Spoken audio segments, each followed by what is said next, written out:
Welcome back to Cosmic Road, where we are joined once again by friend of the channel, John Stewart. Welcome back to an extra special episode of the show. Thanks for joining us, John.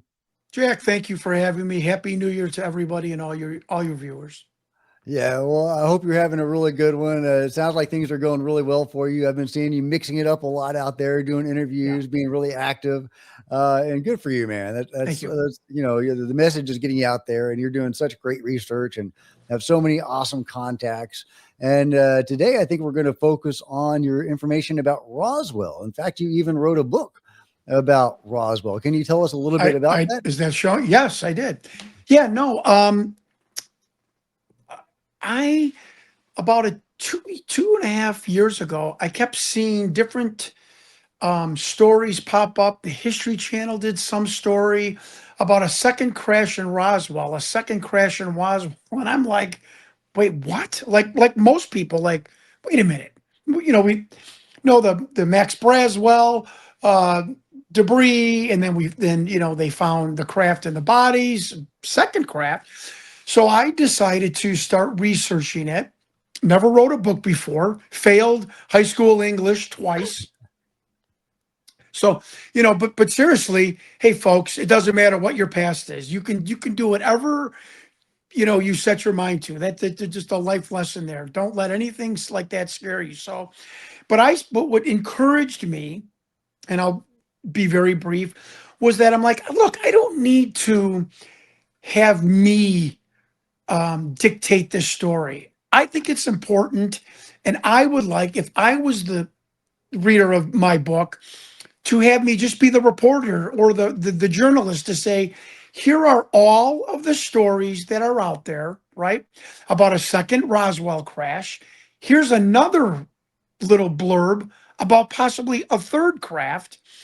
Let me get the two experts right now in the field, Stephen Greer, who has spoken to numerous people about the second crash, not the original, and Richard Doty, who at the DD 214, he claims in his early briefings he was shown the film of Harry Truman inside the tent with the beans and some of the debris.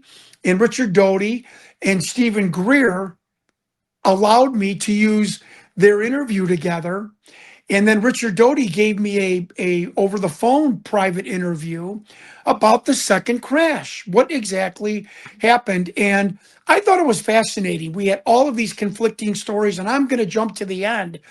This Roswell story is 2026 is still as crazy and up in the air and as ambiguous as it ever was. And I hope people get that after our little conversation that we'll have. So I wrote a book about the literally the second craft crashing because no one else had covered it, and it was an easy task for me because all I did was I was really a transcriber of interviews and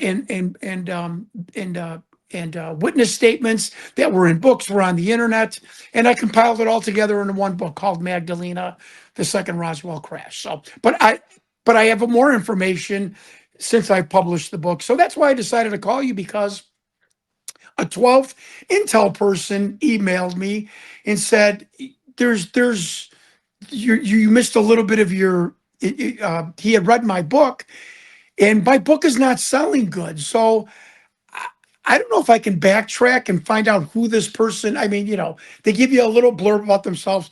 I was in the Marines and 65. They don't tell you full names and addresses, and so that's interesting that he read my book. But he contacted me and said, "You have got something wrong," which I put on your YouTube channel, and we'll get into it. And what exactly this man told me, and other stuff that I've learned about not only a second, but a potentially a third identical craft crashing during the Roswell event. Yeah, It's crazy.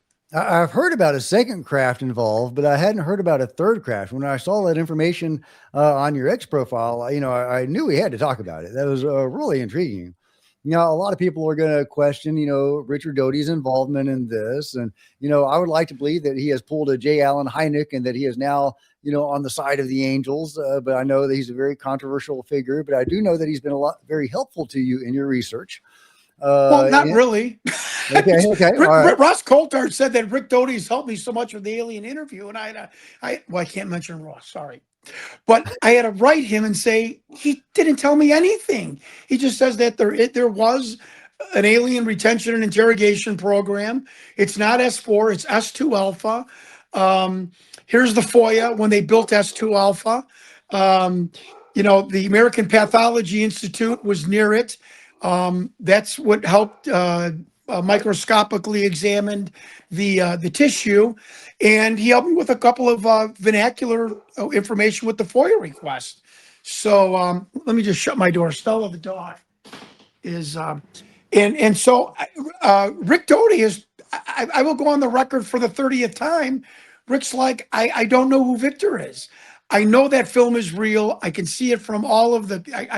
I've seen that being in photos before, and I know the program's real. So on the record for the 20th time, Rick Doty has not helped me with much with the alien interview. With this Magdalena, the second Roswell crash, Rick is furious with the UFO community. And that to me is that anger that resonates with me. Like he knows, he saw something, he read briefings. It's contradictory to what most people, like he said in his interview to Greer and myself, these UFO people know nothing. They've got it all wrong with the second crash. And I'm going to tell you what I saw, what I read in these briefings. And he did. And it was fascinating. All right. Well, I can't wait to get into it. So, what is the story? What is the Roswell story from your understanding? Yeah, and this is also backed up by three witnesses that Stephen Greer interviewed, besides Rick Doty. The current story of the true insiders is this, and it's not this isn't an Agatha Christie novel. It's just this is what happened. And I'm going to piece it together for your viewers. There is absolutely eyewitness testimony from an Air Force airman named Tom Carey. And about 4 days before the Roswell crash, which is in debate, Doty said it's late June. People say it's just after July 4th. Doty is emphatic, it was late June. Tom Carey's testimony, late June. He saw three UFOs hovering above the Roswell Army airfield. It was not, remember, the Air Force was not invented yet. His name was Tom Carey. He saw three objects floating above in the corner of the base at the Roswell Army Airfield in late June. Three, not two, not one. Okay. From what they have gathered is that two identical manta-shaped craft, which is in, and I hate to be, I'm going to have to do this though through our whole talk, which is in debate even. People say it's disc shape. People say it's manta shape. People say it's chrome egg shape.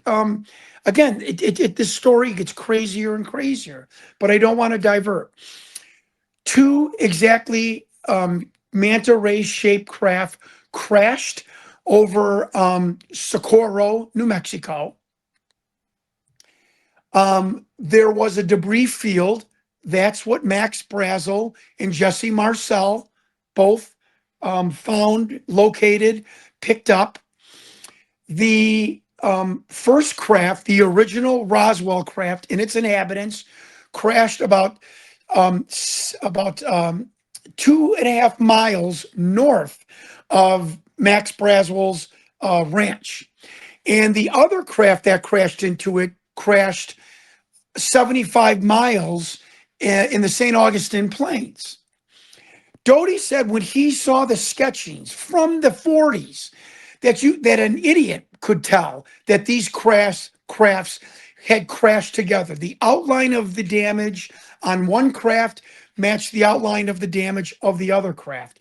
Doty also said that he read in the report, the 1940s report.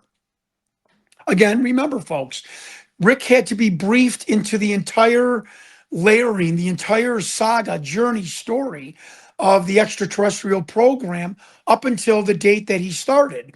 Now, he did not have to get, this is what Rick Doty told me, he did not have to get briefed into the current ongoings of Project Aquarius in 79, 80, 80, whatever, because nothing had happened. There was no criminal activity where Rick would have to go investigate or anything had to do with counterintelligence. So Rick said his briefing was very limited to, like, it was, there was like a firewall. It was up to a certain point and then cut itself off, which I found interesting. And other intel people have told me the same thing. You are only briefed about what the government needs you to investigate or to kind of get you up to speed to when you enter the program, or to get you up to speed when you're going to investigate something. Am I making sense so far?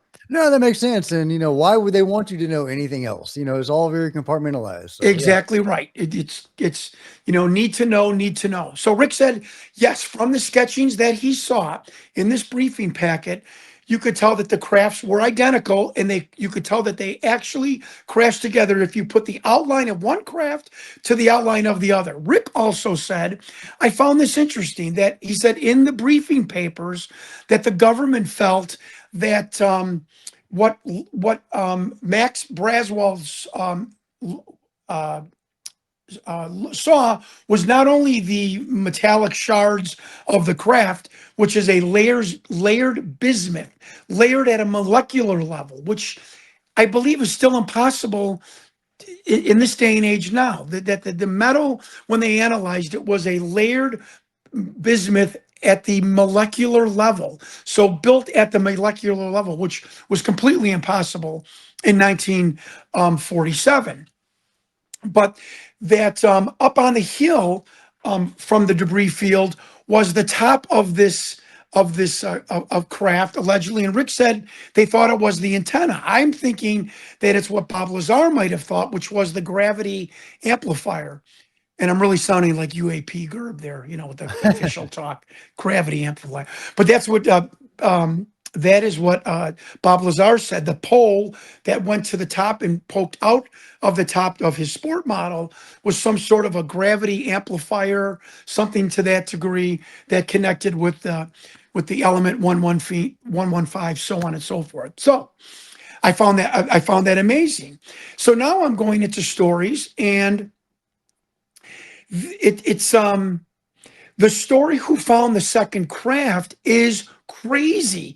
Even the researchers, Kevin Randall and my Uncle Donald Schmidt, they're still a little like, we they're confused of what really was this craft. There are stories from a man named Gerald Anderson. I'm going to run real quickly through this. He was 6 years old with his father, his uncle, and his brother. They were out there at around 5:30 to 6 o'clock in the morning in the St. Augustine Plains. They went around this rock formation, and they saw the craft buried in the side of a hill, a being alive sitting outside the craft. Next to him, a barely alive being, and two dead beings inside the craft. When later found, an archaeological team from the University of Pennsylvania, and Doty affirmed that. Rick said it definitely University of Pennsylvania. Um, and Gerald Anderson said two other people. Now, just investigating this, I found a guy by the name of, I found the testimony of another witness. His name is Barney Barnett. He was with the United States farm department, where he would go out, and ranchers, and he would go out and help and advise ranchers and farmers of geologic conditions, better ways to breed cattle, anything that the government could do to help the breeding and ranching and the ranchers in general. These programs still are in current today, where the USDA sends people out all the time to milk dairy farms and cattle ranchers. I know this for a fact. And Barney Barnett said he was traveling, and he saw this shiny metallic object in the desert, and it was shiny, and he parked his car, he walked over to it, and it was a craft with aliens with jumpsuits on. There were other people there, and in a matter of minutes, the United States Army with forklifts, back forklifts at the time, or car Backhoes and construction backhoes and equipment. Yep, car yep, haulers, like a tow truck. You would think I would know that being in the car business, but a tow truck, semi trucks, everything, um, um, MPs, Jeeps, and two private government vehicles, like 47, Fords or Chevy, government issued, G-Man cars, so to speak. And that's funny because in Barney Barnett's diary does not have him writing that he saw a UFO that day. And his wife said, "No, I was with him. I didn't see a UFO either." And Gerald Anderson said that the government, this one, sergeant, was just going wild on these witnesses, berating them and almost demonic, like, "You will not talk to anyone about this." And I'm just thinking, did Barney and his wife deliberately not write that entry in their travel journal because they were so afraid of their lives by this military police sergeant that was just warning everyone and scaring the life out of everyone there? Now, Gerald Anderson, he had some lying issues, as everyone, it seems like they have. It's the same repeat rinse Bob Lazar story. We caught him in a lie here. We caught him in a lie there. But Gerald Anderson said, and he had an artist sketch, drew a picture of this person. He said there was a Dr. Buskirk. Now I'm hatcheting the name because even Gerald Anderson was fumbling with the name of this person. And everyone said, "Oh, that was a teacher at his high school, and he's just using that as feeder to make the story seem more legit." But he said this Dr. Bukirk was with the University of Pennsylvania archaeology team. Now, I also researched, and I know this just for, I don't know, being 58 years old and being an amateur historian and reading that many times, if not all the time, when an archaeology team or of that sort goes from a university out to another location out of state or out of the country, it's standard operating procedure to get a local guide. And oftentimes it's another professor or university expert from the local university or college. And it appears that this time that the University of Pennsylvania called on this Dr. Busick to help them with the geological survey or whatever they were searching for on the St. Augustine Plains. So that doesn't seem crazy that this high school teacher would have been there with these archaeologists. And again, I want to reaffirm, Rick Doty was emphatic that yes, there was an archaeology team and they were from the University of Pennsylvania. And Doty said a sheriff, a county sheriff admitted to that, not, like also in another scuttlebutt. And that was also in the report that the sheriff was not privy to. So we have two corroborating people that there was an archaeology team. And Gerald Anderson said that also. And Barney Barnett said, yes, there was multiple, lay people, regular citizens at this crash site. It was remarkable. But everyone has holes in their stories. Nobody can verify the University of Pennsylvania was actually at this site. And I'm assuming that a typical United States intel cover-up and whitewash and a bleaching operation must have been conducted. There's more to the story, but I'll stop there if you have any questions. Yeah, no, I just wanted to throw this in on the last season of The Secret of Skinwalker Ranch. They found evidence within the mesa of Skinwalker Ranch that there was an archaeological team in the 1960s. So I just wanted to point out that could be a standard operating procedure of the Men in Black, the UFO control group. Just it seems to go with what you're saying. Very interesting that's could be the case. Yeah. And again, I'm done. This 26. I'm done convincing people that I'm emotionally intelligent, I'm serious. I've had it. I gave up on that a long time I'm 58 years old. I'm a pretty successful guy. Been married for 26 years. I'm not bragging, but I got a pedigree that I'm not a goof, and I'm emotionally intelligent, and I've been around world-class bullshitters my entire life in pro wrestling, the car business, construction, the stock market. I mean, the city of Chicago workers, police officers, low-level Chicago wannabe mobsters.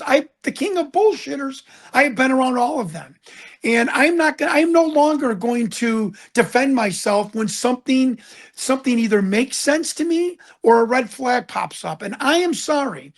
This Barney Barnett, who worked for the United States government, I don't find it credible that he would come up with this fantastical story of getting out of his car while working for the federal government, saying that he saw a craft, and we know others said there was a craft where he said he saw it. We know that there's other non-government, just civilians there, which he said he saw, and that the military showed up immediately, which we now know through two different sources actually happened. I'm not going to discount Barney Barnett because that story didn't end up in his travel diary, and that his wife was all mum. I think they had the shit scared out of him by the government. That just it doesn't make sense that a grown man, one another thing, well respected by ranchers and farmers in the government, the people of his town where he lived, well respected, nice guy, and he's just going to make up this story where the tenets of the story bear out truth with other witnesses. Sorry, folks. Okay, That doesn't jive with me. so the specifics of his story. So he saw this craft. Was it crashed? Was it landed? He saw a shiny Is this object. the second uh, he, crash? he saw a shiny object in the desert gleaming, and it caught his eye so much that he stopped the car, got out, and started to walk to it. I don't think it was a mile away. It sounded like it was probably a couple of blocks, that he had to walk through the desert, and it is a little foresty and brush and bushes and whatnot. So it's not like you're in the sub-Sahara.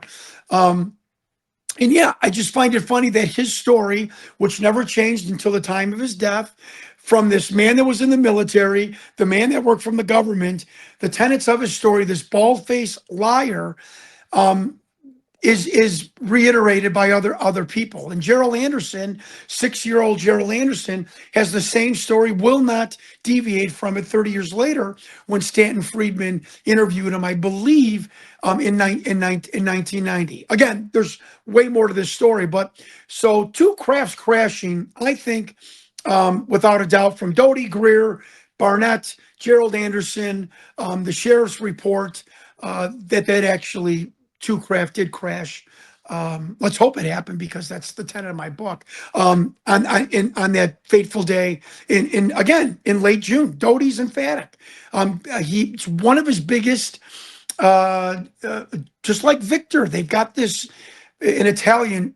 Chicago Italians call it a yoch. It's like it's like a vendetta. It's like something that bothers you so much. It's right up by your throat. You want to just, and Doty he gets visceral about it, that these people write books and they're selling them and they're going to UFO conferences. And Doty's like, they don't know anything. And then I tell them what I saw in a briefing, what I saw in a film, Harry Truman in the tent, which no one ever said that two identical crafts crash, and they look at an Air Force intelligence officer, yeah, counterintelligence, who cares, at this point in this juncture in this story, and tell them that Doty is lying for what is the purpose? If you're covering up aliens and UFOs, what is the purpose of telling people there was an aliens and UFOs that crashed?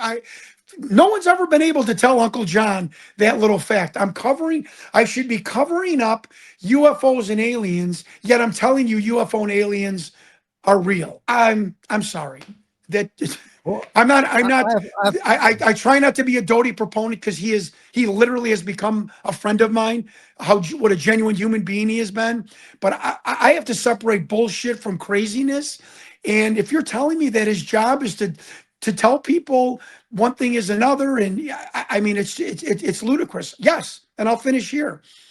Telling people you might have saw a UFO from space when it was a secret test plane. Oh my God, absolutely. And I know Rick did that and was ordered to do that.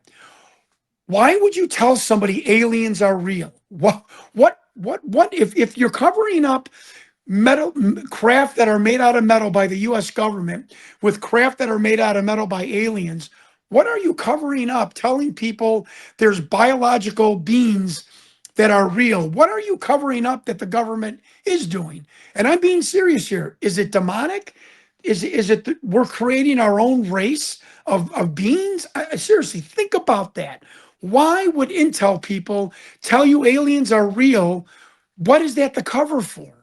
Doesn't make sense to me. Yeah, And I no one mean, else has told me in 6 years, well, here's my theory. You don't have a theory. The theory would only be there's demons, they're the devil, we're creating our own race of hybrids. Why would you tell people aliens are real when that's the supposedly the biggest secret in the world?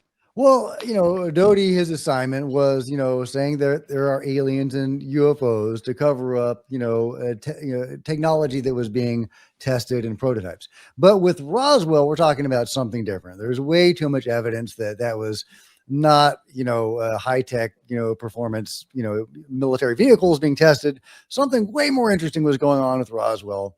And Yeah, he's Jack, can I say one thing? I'm cutting you off. I'm sorry. I promise not to do that in 20. Go finish your state. I am so sorry. Well, okay, so but he's adding on to the idea that there were two craft, and he's certainly not the only person. Lou Elizondo and others have also talked about the idea that there have been two craft involved in this crash. This was a multi-stage, crash. I guess they crashed into each other. Correct. And your information is that there was even a third craft, but not necessarily a crash. And it was, there were these three UFOs that were seen in the sky, and then two of them Yeah. apparently crashed into each other. Uh, is there a witness Th- for the crash itself? This is Uh, crazy. That yeah, this is crazy. My book gets published, and now, of course, this is John Stewart luck. I don't have bad luck, but I got bizarre, funny sitcom luck. My book gets published, and I published it, by the way. And now it comes across a story of a person at Stanford University, security guard, and he is tasked with backing in, guiding a what's called a flatbed semi trailer. This is one of those trucks where it's in the back of the cab is this, it dips down and then it dips back up. You'll see a Caterpillar bulldozer on them on the highway in the modern era. He said that he was tasked with backing this semi truck into a warehouse at Stanford University in early July of 1947. Stick with me, folks. And that under this tarp, he saw an egg shaped object with a hole in it, things, wires allegedly dangling. And he saw some sort of, he felt like it was some sort of the engine or an energy device, you know, protruding down from the ceiling in through this hole that was made into this chrome egg-shaped craft. And he has an artist rendition. I can't find it on the internet. If somebody could find it and send it to me, I'd be appreciative. So I'm like, well, that's interesting. Late or early July, I'm like, is this the second craft, the archaeology, let's call it the archaeology team crash? And now all of a sudden, I'm like, wait a minute, I've got the Linda Moulton Howe photo in my book. That I think this might be the same craft. And sure enough, it's on a flatbed. It's got the tarp. I don't see the hole in it, but it's the same egg shape and it's the same chrome craft. And I'm like, well, this is getting interesting. And Doty and two other people have said it was manta ray shaped craft, not circular discs, the Bob Lazar sport model type disc. So, I mean, I'm all over the place at this point. Now, I see that a Colonel Richard French, U.S. Air Force intelligence, okay, we can all roll our eyes, but he wrote a book. He's at the end of his life, which to me, being schooled, remember, folks, I've had three people now that have schooled me with lie detection, deception language, um, end of life, end stage, end of life confessions are very, very, very valid and taken very seriously by many investigators. And this Colonel Richard French writes this book and says there were three craft And the third craft we brought down, we the government, with this airplane that had this high velocity electromagnetic, pulse gun, pulse ray, however you want to describe it. And I'm like, oh my God, here we go. We're into the crazy land. And he said it landed at White Sands Missile Range. I go to my map in my book, Magdalena, the second Roswell crash, available on Amazon. And I we will go to play the my trailer for that in just a moment. I go to my book. I'm sorry. This is me. I miss things. I go to the map, Jack. The White Sands Missile Range is right, 50 miles to the left of the Socorro Corona crash, the original Roswell crash. Not, I'm thinking this is hundreds of miles away. So this is starting to come together. Now, John Alexander, the man from the infamous Avery, who the only person that hollered at me in my 6-year Victor investigation, called me crazy, which I, am a little bit. He said that we did not have this type of weapon, impossible, but because he was working with high tech energy weapons in the 50s and 60s. Now, that's a pretty good provenance. Now, Steve, I go to Stephen Greer and he's like, well, of course he's going to tell you we don't have that. He's top secret, probably in the top five echelon of the most secretive programs that the government had in the 40s. The Manhattan Project, the hydrogen bomb, extraterrestrials, a pulse Doppler weapon. Stephen Greer says that he interviewed two people and it was a new type of radar, a very, very powerful radar that brought down this third craft. Now, Doty will say thunderstorms, which I know for a fact there were hellacious thunderstorms in New Mexico in late June and July of 47. That area is notorious for apocalyptic type thunderstorms. Doty said it wasn't a pulse weapon. That third craft went down probably due to the thunderstorm that brought the other two craft, confused that crashed together. And Greer said, no, they turned it on, this high pulse radar weapon. Now, did they happen to see these craft in the sky and figured, could we identify them better with this high pulse radar? I don't even know if the radar was there to actually image the craft, right? Was it an offensive weapon? Greer's witnesses seem to think it was an offensive weapon to bring a craft down. And so did Colonel Richard French, which probably know a lot more than we would, seeing that it was his area of expertise and he knew about it. Then I see a picture in a blurb, and again, I don't screenshot it, of this 1940s pulse weapon. And it was like oil drums on their side shooting in like an array. And this was You still there? this was pencil artist. Yeah, this was an. Do you hear me? I hear you. Your lips are Okay. a little bit out of sync. Okay, Okay, sorry. just say something. Okay, Oh, so now my lips are out of sync. well, you Okay. sound good to me. Okay, so they artist rendition of these like oil drums pointing up towards the sky, and this was the the equipment of this pulse weapon. But Colonel Richard French said, no, no, no. An airplane went up and the airplane had the weapon mounted on that. Now, this is 47. It had to have been propeller driven. So I don't believe that. But what I could believe is that, of course, the Air Force sends up a reconnaissance plane, a spotter plane, to see if that plane absorbs radar or if there's anything else there that it's trying to bring down or acquire or interdict.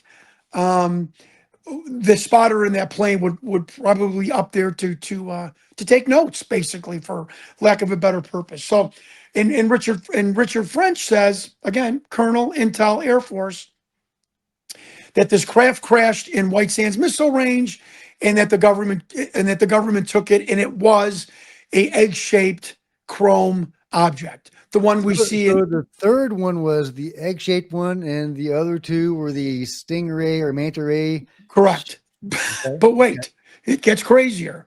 Now, now another person says that could have been the escape pod for those for the manta ray craft, um, and that's what they found in White Sands. But Now, there were now beings in those craft, right? I, They didn't. that They didn't report. Richard Colonel French does not say that, nor does the security guard at Stanford. All the third craft, all the information I have been able to deem and grab is, egg shaped chrome, hole in it, White Sands missile range, brought down by a pulse weapon, radar, whatever du jour you'd like to pick for the day, and brought to Stanford University. This is just crazy. So who's lying? It's Richard French, the intel person, is lying. Barney Barnett, the government employee who was in the military, he's lying. There's no such thing as archaeologists from University of Pennsylvania. Doty's lying. How can you trust Greer? Come on. So again, I have to be fair. This story, it's 2026, 80 years later. I think the story deserves even more scrutiny. I think somebody like a UAP GERB, have at it. Go find what's out there, because nothing makes sense. Everyone's pointing fingers. Everyone's a liar. But the story, it just drives too much. And Greer's witnesses were basically telling some sort of a similar narrative as Colonel Richard French. And I just don't understand why you write a book if you wanted to hoax or lie to somebody. And I just, tell our enemies that we developed a new pulse radar weapon. It just doesn't make sense to me, other than the fact that three crafts went down in late June, early July in 1947 in about the Roswell area. No, that's fascinating, John. It really is. I haven't heard the three craft thing before. The Yeah, idea that one could be an escape pod or some other kind of craft. We've heard, over the last couple of years, we've heard, especially since Jake Barber has come out, a year ago, we've heard a lot about the egg-shaped craft. right. And, there's obviously historical accounts of that. But now we're hearing about more and more of them. And now this is actually a very common shape. So it may not be an escape pod at all. It may just be a genuine egg-shaped craft, by itself.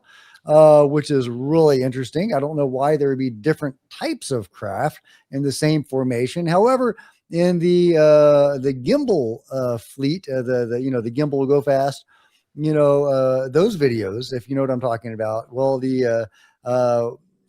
in that UFO, the gimbal was said to be part of a fleet, and that object in the video is the big one. It's the mothership, and the others are all smaller, which is Right. interesting. So there, different, Yeah. there's a precedent for different kinds of craft in the same formation.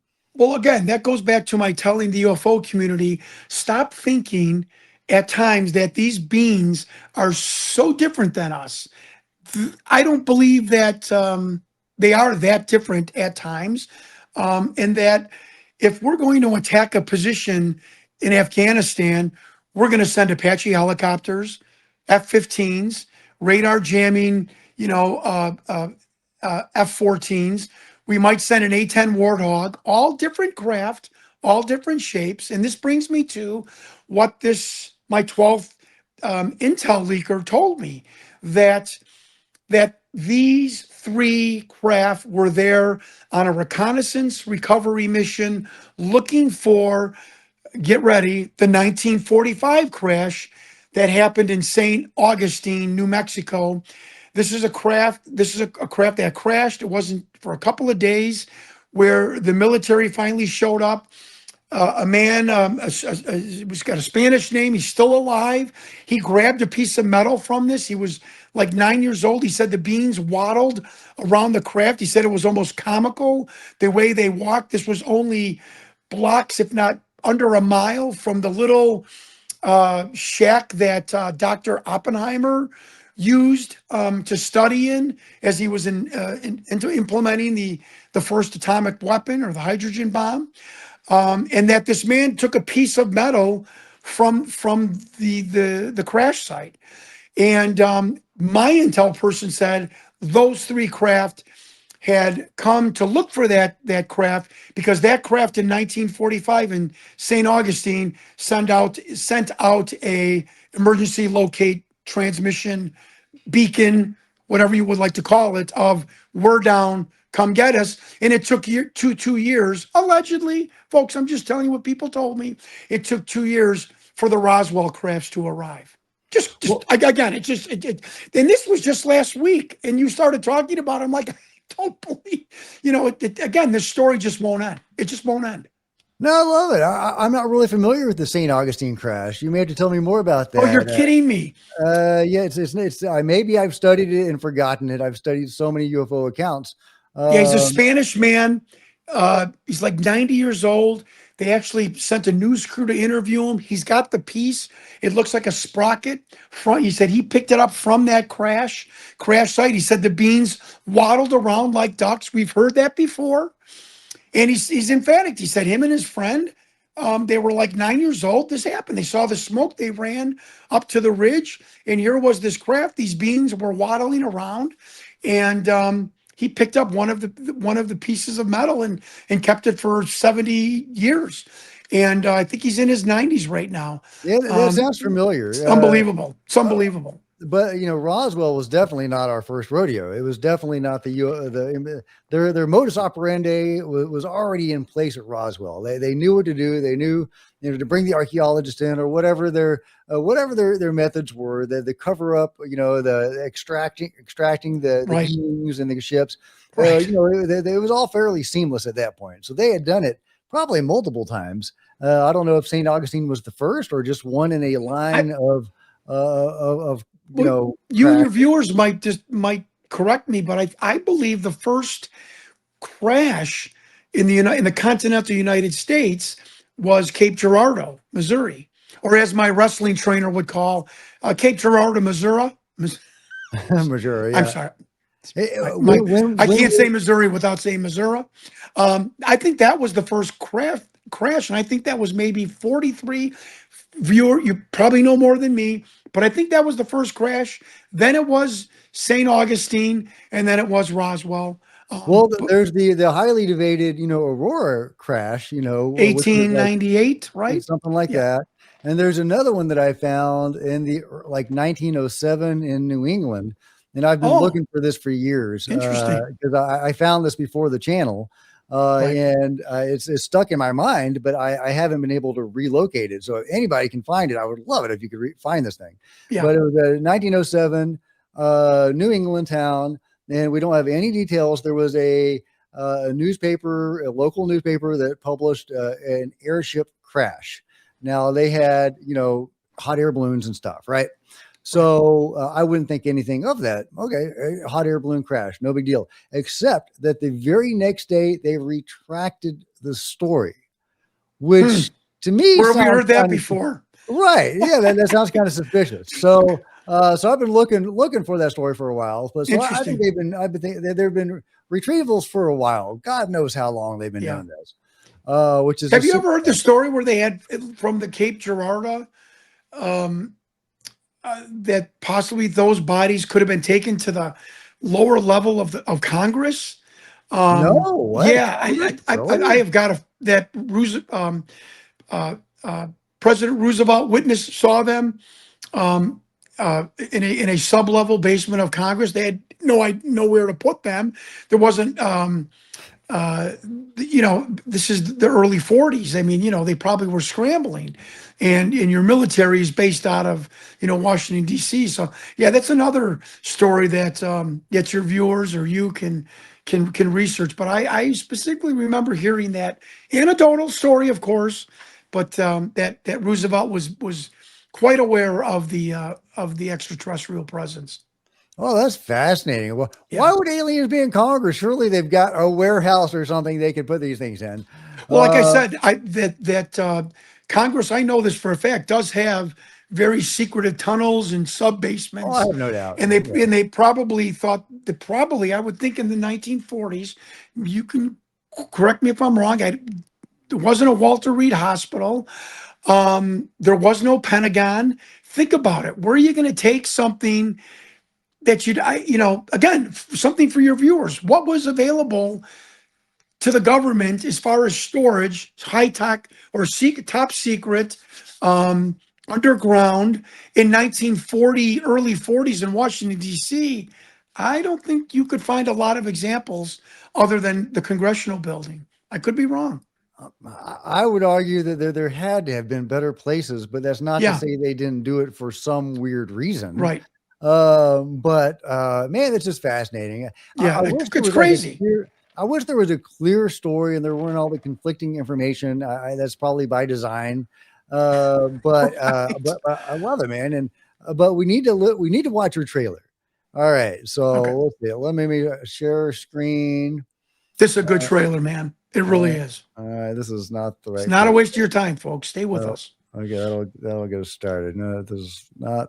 Okay, here we go. There we go. I think it's this one right here. Maximize, share this tab. All right, are you ready to be blown away? Hey, can you see it, John? I can see it. All right, let's do it.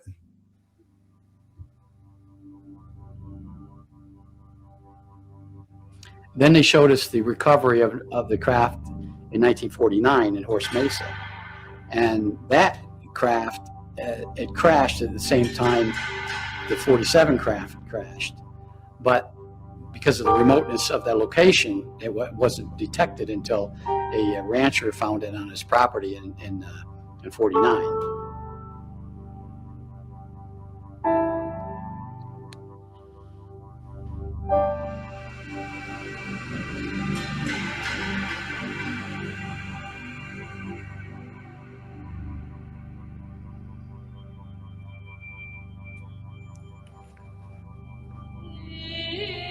And that craft, it crashed at the same time the 47 craft crashed.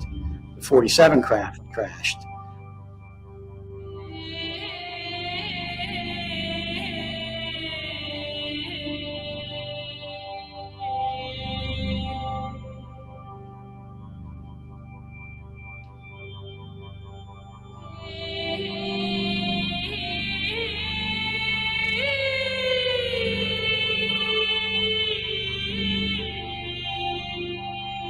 Like the Horse Mesa crash in 49. Very few people have that factual. The craft was exactly the same as the Corona craft. Exactly the same.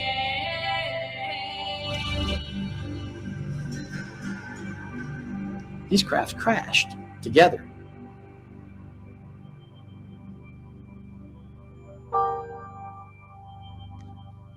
All right, very nice, guys. So everybody, go grab your copy of the Magdalena, the Second Roswell Crash from John Stewart. Check. I actually have. I still have like the bombshell. Oh, we haven't done the bombshell yet. Well, I mean, Guys. look, Doty is absolutely emphatic that here it is. The two craft crashed together slightly above the Braswell Ranch, if I'm saying Max's last name correctly. Debris falls down. The craft crashes. That craft crashed in St. Augustine, and the other craft that crashed with it on Horse Mesa, the peak near Magdalena Dadle, and that wasn't found until 1949 by a rancher. That Doty is claiming that what the archaeologist Barney Barnett Anderson saw was the original Roswell craft, that Braswell only saw the debris field, and that the other craft that crashed was on top of this Horse Peak, Horse Mesa. And that was not found until 1949. The bodies were decayed. And again, that's a rancher found it when he took his herd of cattle higher into the mesa, and he found the craft, alerted the sheriff, and then the military was out there. Now, you're going to have people to say, "Well, Doty's wrong." No, the Max Braswell, there was a craft with bodies just north of the Braswell Ranch. Again, this is how crazy it is. I am telling you, Doty is emphatic. 1949, there was a craft that they found that was from the 47 craft that crashed into the original Roswell craft. I'm just simply saying this. Is it possible that that craft ejected that, you know, pod? But Doty said beans were found on Horse Mesa with that craft. So who follow the bouncing ball? I still can't figure this whole craziness. I would love to get Doty on like an X space and just kind of, you know, or just get him on a Zoom call with me to kind of like hammer this all out, you know. Because I never asked him about the White Sands crash because that was after my book, and you know, I only call Rick these days if there's any little vernacular stuff that I need to understand about something that I found. So yeah, this is crazy, but he's emphatic that the 1949 craft that was found in Horse Mesa, the peak of Horse Mesa by Magdalena, that was the one that crashed into the original Roswell craft. So again, it's just crazier and crazier as it gets. I don't even want to. I don't even want to look at it into it anymore because I can't. And I'm not saying this as a weasel, but I can't follow the bouncing ball anymore. You know what I mean? I get better things to do. Well, the bouncing ball goes behind a curtain, and you can't go past that curtain. It's so Right. frustrating, you know. Right. And But I believe Doty. I believe that a craft was found in 1949. I know verbiage. I know emotion. I believe that happened. What that? And then Donald Schmidt, the Roswell expert, my uncle, pseudo uncle, he's like, well, we think Barney Barnett and Jay Anderson and the archaeology team just found a plane crash because Don Schmidt and Randall, right? Kevin Randall, they're just as confused as I am, and they're the top experts. I don't mean to come on and confuse everyone because I do that enough, you know, just with having the correct facts. But again, know one thing that this story is not finished yet. well, no, it's not. It's not until we understand the complete picture in this alien retention program that you have probably made famous. I guess we can say, that was probably in place at the time, and these beings were probably that were recovered from these craft. Any survivors, and at least there's probably one or two. There's Yeah, certainly one survivor was taken to, excuse me, one survivor, before I forget, was taken to Los Alamos. And that's the one from the Roswell crash, the original craft that was then communicated and lived with by an Air Force colonel. And they developed, they developed a picture graph type communication, and eventually some language and some hand signals. So there was definitely a story that is not deviated, that at least one live being was taken and died in 1952. That story has not changed by anyone's account. So that's pretty interesting to me. I've heard different versions of that story, though. I've heard about 3 different versions of that story. With Okay, well, different people, tell me, tell us. different people interacting with it. Oh, And okay. it's kind of like the Roswell craft. You get conflicting details. So they're all directionally the same, but the details differ, and that's interesting to me. I don't I know what agree. that means and which one is correct. But yeah, there does seem to have been a living being, at least one, that was extracted from at least one of these craft.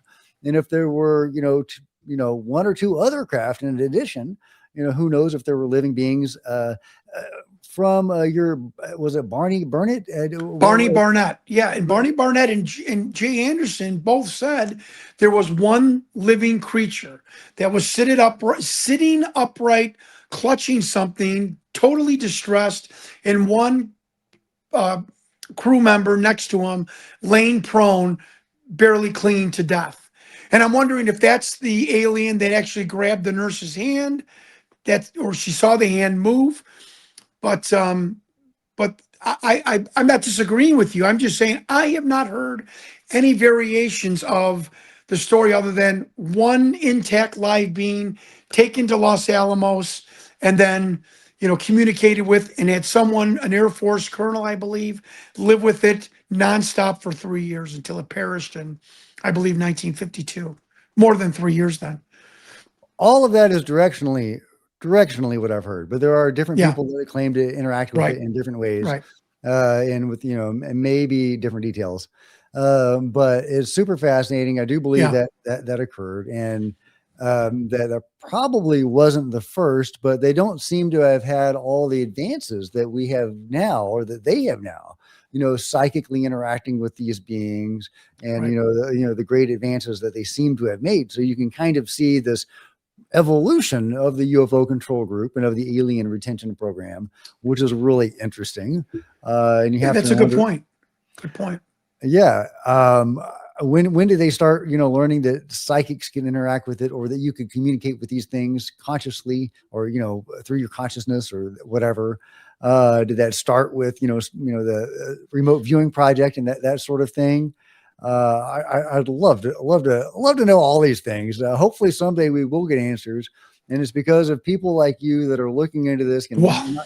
knocking on the doors, and, That's, and, and trying to find this stuff out, that we'll get these answers. yeah. Oh, I think that's like, somebody goes to a tribe in the Amazon in 1950, or let's say 1915, and starts dealing with that tribe and getting a little familiar with their customs and some sort of a language. And I would think by 1950, there would probably be a better communication channel, better, maybe a language. I know that I remember with the British Navy in the 16 and 1700s, one of their biggest mission goals when they went to the, especially the South Pacific, like Tahiti and Bora Bora and the Cook Islands, that communicating and mastering the language of these natives was vital, so that when they would come back, there was a communication channel open, an effective one. So I don't think it probably would be any different than now. Aliens, we're going to spend a few years, and then maybe by the time the 1970s, 80s, we probably mastered a little bit better of how to communicate with these beings telepathically. Yeah. I love it, John. Well, thank you so much for coming on the show. Do you have any final thoughts before we let you go? Yeah, I'm sorry this story is so crazy, and I hope I didn't jump around too much. But I wrote the book on it, and my uncle Don Schmidt, he's just as confused, not about Roswell. Don's an expert on Roswell, but I mean this three craft story. He's just perplexed, and so I don't feel bad because he's a hell of a lot smarter than I am. And I'm sorry. It sounds it's just jumping around everywhere. But there's that many stories and that many but the Tom Carey, I'm going to leave you with this. The airman Tom Carey saying in late June of 1947, he and others witnessed three craft in the sky. To me, that's a great foundation point to start of that.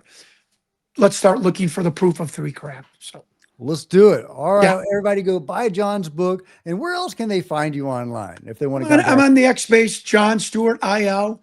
My wife just put me on TikTok. Don't go to TikTok. you? Go Don't do do it. it. Go to Okay, TikTok. it's the alien interview on TikTok, and you'll enjoy it. And yeah, and I always leave my email, which has been so effective, Jack. We've talked about it a million times.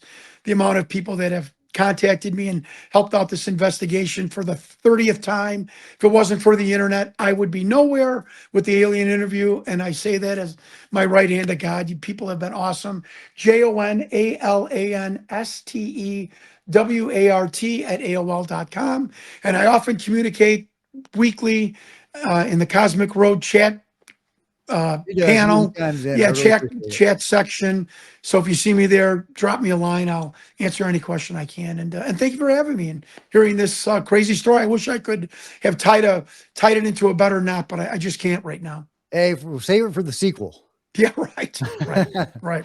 All right. Thanks for coming on the show, John. I love it. Can't wait to talk to you again. Thanks, Jack.